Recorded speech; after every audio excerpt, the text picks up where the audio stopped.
When you're 50 years old, 50 and older, you don't age in a linear fashion. It doesn't, when you're young, you go like that, you age like this. Once you hit 50, you just fall off of a cliff. It's like dog years. You just start exponentially aging. I remember coming back from college, looking at my parents. It was like 3 months later, and I was like, holy shit, they're getting old. That's how fast you start aging after 50. So not only are we working with the fact that I'm 5 years older, I'm 57, that was 53 before, but we're also working with the fact that I should have aged exponentially already.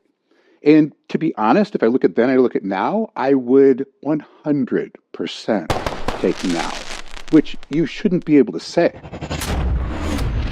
Here's an example. Look at the gray hair 5 years ago. Look at the gray hair now. Do I put color in my hair? No. That's just from hormone therapy. If you look at the wrinkles, the bags, it's not that I don't have, I'm 57 years old. I can't stop everything. But it certainly isn't a drastic change that I would expect to see after 5 years of aging. And then if we go into body composition, which physique would you rather have? My point with this whole thing is hormone therapy can buy you time. It can increase your quality of life. It can make you live longer better. Because I don't really want to live to 85 if I spend the last 15 years of my life drooling on myself and shitting my pants. But the question still comes down to, does it work? Is it an effective method to give you more years, better years, decades that you wouldn't have had otherwise? So, I don't know. Does it?